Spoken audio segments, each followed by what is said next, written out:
Halo, balik lagi sama gue Ravello Satria di 104 Melbourne FM. Hari ini pertanggal 1 Juli 2019. And I'm with my beloved former teacher. Beloved former teacher. Hello. Hello. Apa kabar? Apa kabar? Baik. Who's your name? My name is Rick. Jadi hari ini I do random podcast. So I'll tell the background story first. So today, in the term break, we do truffle hunting. Correct. From William English. Can I say? Well, no one listen to my podcast anyway. Yeah, absolutely. You're from William English. Jadi kemarin William English ada provide a truffle hunting gitu dari sekolah, and then apparently Rick is here with me. Rick is my teacher in Certificate 4 and Diploma. And tema hari ini just cakap-cakap ya. Just do conversation. So Rick, tell me about yourself. Apa kamu mau saya memakai bahasa Indonesia atau bahasa Inggris? Campur-campur saja. Campur-campur. Okay. Indo is fine. Indo is fine. Saya seorang guru yang kerja di William English. Sebelum William English, saya kerja untuk beberapa tempat lain, tapi masih sama sebagai guru untuk perhotelan. But today, hari ini, saya kerja sebagai sopir bis. Sopir bis dan photographer. But I guess my history atau sejarah saya adalah dalam industri hospitality. Sejak saya berusia 15 tahun, saya mulai kerja di restoran sebagai dishwasher. Apa itu? Tukang cuci. Tukang cuci. Di dapur, tapi saya tidak suka di dapur, saya lebih suka di depan dengan tamu-tamuan. Terus waktu saya umur 22, saya membeli restoran kecil di Bali, jadi saya pindah ke Bali. Nice. Waktu di sana saya belajar bahasa Indonesia, tetapi saya ambil bahasa Indonesia di sekolah dasar dan sekolah tinggi, dan juga di universitas. Maaf ya. Apa lagi mau? Let's start with Rick dari Australia ya? Iya, saya dari Australia. Saya lahir di Queensland. Ya, Queensland di utara. Tapi sekarang saya tinggal di Melbourne dan dingin sekali. Saya benci dingin ya, cuaca dingin. Saya tidak suka. Jadi ada orang Australia tapi nggak suka dingin ya? Only Rick. Tahu nggak? Saya belum pernah lihat salju.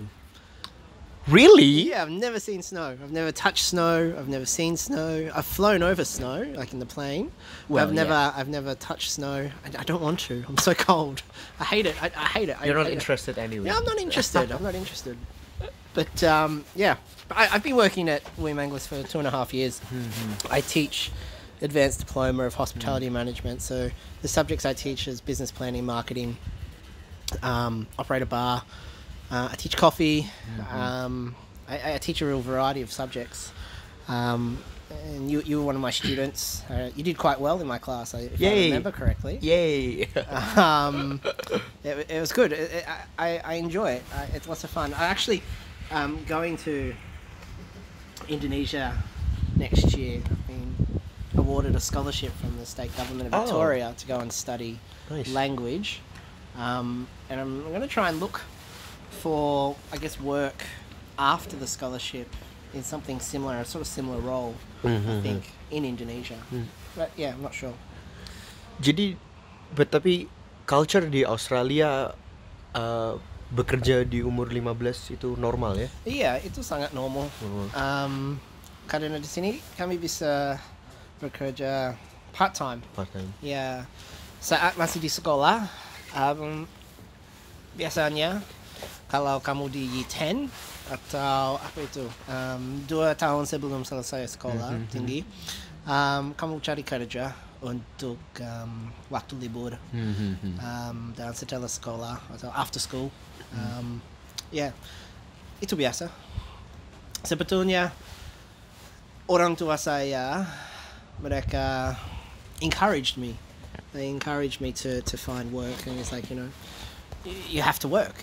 We get taught from an early age that if you want to be successful at anything, you have to work. Just like in Indonesia, like anywhere in life, you have to work.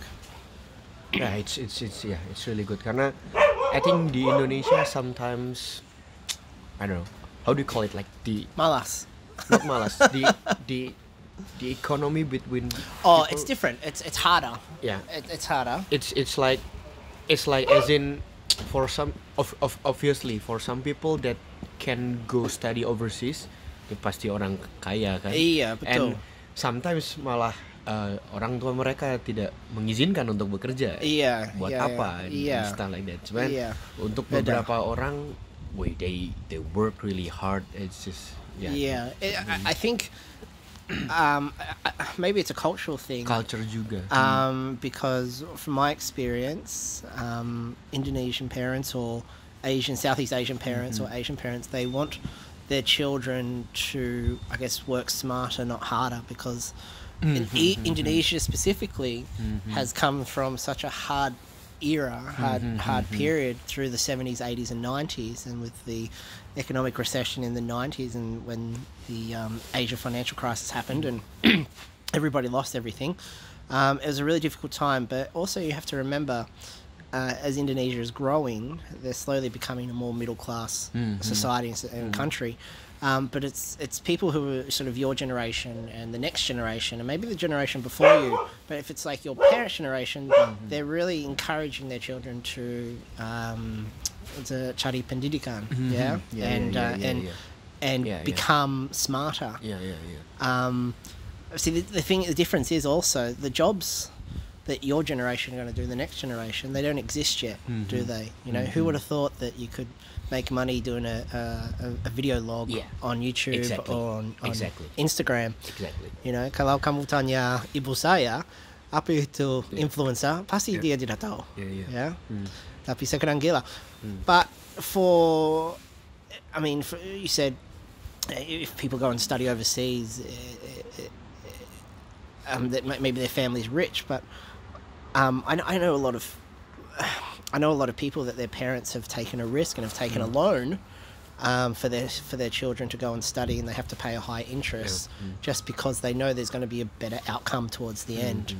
I think sometimes students forget how hard their parents have worked for this opportunity for them to do that. I know some students that just don't come to class, but their parents have paid for them to come to class, and their parents have taken really expensive loans, and I what can I say? It's hard. Does that make you sad? It does make me sad, but I guess it's just a lesson. It's a lesson. It's just like it's a karma lesson, because it'll come back and they'll learn from it. Rick suka travel or no? Suka sekali. Because but for me as a Aneh cook, rasanya. it's not about aneh, but as in, I don't know, if I own my own restaurant, it's just like even in Australia ya, tapi seperti tidak worth it. Iya. Iya, saya mengerti itu karena harganya mahal. Iya. Tetapi ini dari pengalaman saya, beberapa minggu yang lalu saya bawa orang ke mana ya, Yarra Valley, dan kami makan di Domain Shandon, makan siang, dan mereka punya pilihan, add truffle to your meal For $35. and they do. Yeah, they did. Mereka orang kaya. Tapi mereka tidak peduli tentang uang. Tapi saya berpikir, bagaimana rasanya? Enak atau tidak? Dan pria itu bilang, saya lupa. Saya tidak tahu kalau ini punya truffle atau tidak. Exactly. Makanya tadi waktu dibilang, I think saya prefer truffle butter, truffle honey, truffle oil, something. Tadi kita makan keju pakai truffle, ya? Atau Yang itu saya tidak rasa. Tidak? Yeah, I couldn't taste it. It was small. But I thought, I don't know. But that's why people like truffle oil, even though it's not really truffle. They told us it's chemical, but so that's interesting. Here's this funny story. So I have truffle oil at home, and I love using it, like with mashed potato or some chips or something. And I bought it, and it's I think it's only 90 mils. It's really small, and I paid $29 for it because I thought it has the truffle in it. I'm gonna do purchase. Oh, sorry. But now yeah. Do you want anything? I'll come in a second. Yes, salt. What? The salt. Just that's all? I think so. I'll come in. 1 second. What was I saying? Oh, the oil, and then they were talking about how they use a chemical or they use an essence with the truffle, and it only costs about $1.80 to make. I was thinking I could make it and get a store and sell it at the market. You know, That's how business does. That's a good business. Maybe we could do that for Indonesia. We can make some and send it across. Exactly. Gimana, yeah? if there's anyone who listens that wants to, let me know. Contact me on the socials. Hey, what's your Instagram? Instagram is rick.creamer, rick.creamer. And I also write for Busset magazine. I have every month. I have a column on Busset magazine. Yeah, didn't you know that? You don't read it every month. So last 4 months. I'll go check. Yeah, check it out. Hey, do you mind if I put your Instagram? No, yeah, put it on there. Absolutely. We can do this more often if you want. Oh, yes, please. I'd love to. Yes, please. Yeah. Actually, we could start a little podcast and a video exploring if you want. And we can do it. That would be nice. Okay, well, let's change details and let's start it. Because you're not a student of mine anymore, so we can talk outside of class. Not a problem. Also, every Friday night, I'm actually a broadcaster in one of Indonesian radio. Okay, can I come? And we love if we have like what is narasumber? Resources. Yeah, guests. Yeah. Guest resource. Yeah. I'll come. Perfect. Just pick a date and tell me. Yeah, perfect. And I'll get your number. Yeah, we can. Well, we just like talk like this. Campur. How does bahasa Indonesia? How does bahasa Indonesia? They can. They understand. Yeah. Hey, I want to ask you, how do you feel about English words becoming Indonesian? So I have a Indonesian tutor, right? And each week I have to write, and we discuss the sentence patterns and structures, and we look at what's right and what's wrong. There's still lots I don't know. And last week we were talking about business, and so I would use the word perusahaan, right? And she said, you can just use business because that's now normal in Indonesian, BIS, but I kind of feel maybe I'm a traditionalist, and I think it needs to stay. The language needs to stay the same. What do you feel? I mean, you're an Indonesian man. What do you think? To be honest, You don't care? I mean, from Indonesian point of view, Yeah. You don't care? Or do you think it's important? I think your language has united you as a nation. In a way, I think we should talk about this in a context. Okay. Karena saat kita have a conversation, just like a normal conversation, probably I don't care. Yeah. Tapi mungkin saat we write something in an article, it is important. I think it's very important. Yeah. Or if it's for business, it is important. Yeah. If it's for something formal, it is important. Of course. But it's being lost. But if I just, write something for my Instagram, I won't care. Yeah. But you're part of the generation where English is becoming. You have such a huge influence from Western media and Westernization of globalization. But I think it's such a shame that you lose words because it's easier to say them in English, or it's easier to say them. But I mean, look, I think of this. Like, I think of I think of so many words. It's just so long. Like mempermasalahkan. It's such a long word and phrase to say when sometimes it's easier. Like, it's easier to say business atau daripada perusahaan, ya kan? Lebih gampang. Then it's easier to say responsibility as opposed to tanggung jawab. For example, Rick, like, I don't know, me, myself, and some of my friends, we never say selamat ulang tahun anymore. Oh, you say happy birthday.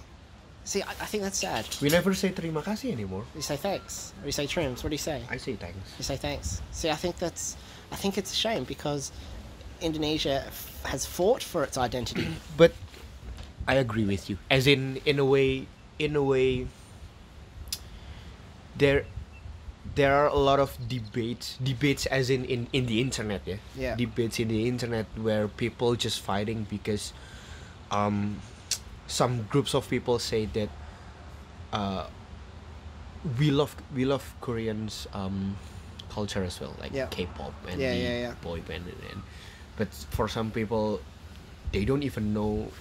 For example, there is this kind of dance and they don't even know where is this Where it's come from. Yeah. this come from. So It's so funny. It's- When I was studying in Malang 2 years ago, and my Indonesian teacher knew more about English and the history of our language than what I did, and it's like it's because he studied it, right? And we sort of take it for granted. I had a Indonesian student, just last semester, and he said, "Oh, Rick, I heard from my friends that you speak Indonesian." I said, yeah. And I said, if you want, we can speak in Indo and stuff like that. He said, no, I can't speak Indonesian. I speak English. He said, I can understand it, but I can't reply back to you. I said, oh, it's such a shame. Yeah. That's the language that's you've lost. happened a lot. That's what happened. That happens a lot. By the way, so jadi you said umur 22 Saya punya restoran you kecil. pergi ke Bali. Iya. Waktu pertama, sudah dua kali saya tinggal di sana. Waktu kedua, saya punya event company yang seperti tour company yang punya Rick's Pub Crawl di Bali. Kamu bisa cari di internet, ada video-video. Saya di televisi di Australia untuk itu ada program yang wawancara dengan saya. Tapi itu sudah tutup. David, well, Kenapa? Apa pertanyaan kamu? I'm curious about your motive. Ya, aku In juga. a way, Aku juga. in a way, is it common for Australian to just Tidak. probably go to, or is it just you? No, bukan hanya saya. Karena Pulau Bali itu tempat wisata kan. Untuk Australia, Famous. iya terkenal banget. Tapi saya tidak tahu karena ini mungkin ini. I don't know. It's hard to explain because I have a love-hate with Indonesia. I had a very bad experience there in business, and it made me hate Indonesia for a long time. But then I had to work through those emotions, and I found a love for Indonesia. And I love talking in the language. I love reading about the history. I love eating Indonesian food. I love using the bum gun and not the toilet paper. I love it. I love everything about that. You know what I don't love? It's really hard. I don't love the call to prayers in Malang at like 11 o'clock at night or 4 o'clock in the morning. It wakes you up. Yeah. But that's just part of it. If I ask you why, can you explain? Why I love Like- Indonesia? Oh, okay. Can I? Start from this one. Like, why do you choose? But Okay. Let me take it from a couple of ways. All right. First, Indonesia's on. I'll take it from a business aspect because I'm very interested in business. Indonesia's on track to becoming the 5th largest GDP in the world by 2050. Right, if it continues its 6% increase of GDP for a year, I think that's very important. 2, Indonesia has a rising middle class who are going to want Western things. 3, I think with 260 million people. And Australia's closest neighbour, Australia and Indonesia need to have a better relationship. 4, for a country that is so different to my country, there are so many similarities. We're a young nation. Indonesia is an ancient nation, but it's developed into a young nation as well through the unity of it during the independence. So there's 4 reasons I think there's some similarities and some commons. The other one is I just really like it. It's hard to put words to it. It's a feeling that's inside me. Yeah. It's like why do you like your dog? It's hard. I get a comfort. I honestly kalau saya libur di sana rasanya saya seperti ini rumah saya. I feel at home. Oh. I feel at home. I think there's so much possibility and potential, and I'm looking long term here. Like I'm looking at my life. I'm 34 now. I'm looking at my life. What's the world going to be like? It's when I'm 64. What's the relationships going to be like between Indonesia and Australia then? So I'm looking long term. Who taught you Indo for the first time? My first time, I'm gonna say it was Mrs. Woods. Her name was Mrs. From Wood. Australia? Yeah, from Australia. I was in grade Karena- 3 in school because Indonesian is taught in schools. Iya, pelajaran bahasa Indonesia ada di Di sekolah. Di sekolah, ya? Sekolah SD, ya. Waktu saya di sekolah. Kamu lahir di tahun berapa? 96. 96, yeah. I started in 93 in grade 3, and it was really funny. I learnt it through high school to year 9, and then when it was into my first holiday to Bali when I was 18, that I saw signs, and I'm like, oh, I remember those words. People saying terima kasih, selamat pagi, apa kabar. It's like, oh, I remember what all of those mean. And then I made some friends, and we started going back a lot. And I got a school book, and I just started teaching myself, and through text and through emails. And what I'd actually do is whenever I would catch a taxi in Indo, I'd have a book with me, right? I had a book, and it had things like selamat pagi, and then it would have the answer would be selamat pagi. It's like apa kabar, kabar baik. So what I would do is I would start the conversation, and I would lead the conversation, and within a couple of minutes, all the taxi drivers were like, wah, bahasa Indonesia kamu luar biasa. Kamu belajar di mana? Saya bilang, saya belajar sendiri dari buku. Wah, tidak mungkin bahasa Indonesia begini. Oh, ya ampun, gitu. Tapi couldn't, because I was leading the conversation. It was fine, you know. But that wasn't until I came back from Bali the second time, and I started university, and I majored in Indonesian. It became, you know, paramount to learn and to learn it properly and learn the rules, which I still don't understand, and you know, the grammar and everything. And that's why I ask you about, as your language is developing, because language is alive, isn't it? It changes every day.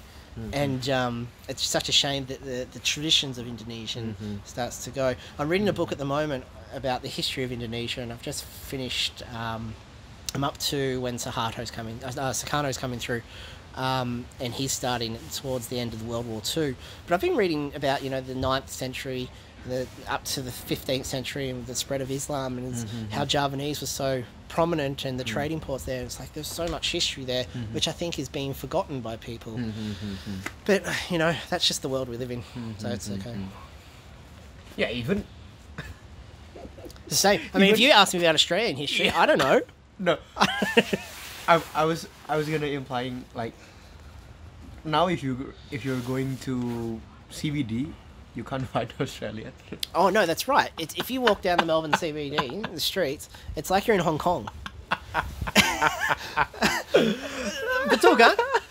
Iya, betul. Dan sekolah saya tidak ada orang dari Australia, semuanya dari Asia. Yeah. Indo Korea. ya, banyak dari Indo, banyak dari Korea, banyak dari Cina. Cina atau Mongkok dari Mongkok. But I think both. Yeah. I think both. But it's fun because it allows me to practice my Indonesian and you know, learn. It's fun, isn't it? It's interesting. Not many people learn the language Indonesia, and I think it's an important language to learn, especially for Australians. Let's go buy something. We can continue this later if you want. I just quickly close. Yes. So thank you, Rick, for accompanying me. Sama-sama. It was fun. I had lots of fun, and let's do something more. Hey, more, yeah. Let's do definitely. More. Yeah, definitely. do more. We can do a week. We can go on a road trip. We've got a couple of weeks off, and we can go and do some video stuff. Of course. Because I'm thinking when I'm in Java studying, I'm going to start a little YouTube channel. Do you know that recently, like a lot of Australian that can speak Japanese, can speak Indo well, and I think, but that's not a lot. So if you can be like this. Iya, dan This one- karena saya sangat suka, bukan sangat suka, saya cinta makanan Indonesia. Jadi saya mau jalan-jalan ke tempat-tempat baru dan cari makanan dan buat video. Mungkin kamu ikut. End of Next year, bulan January mungkin. let's talk about this. Let's do it. Let's go buy something. Terima kasih Thank banyak. you. Bye bye. Hurry up.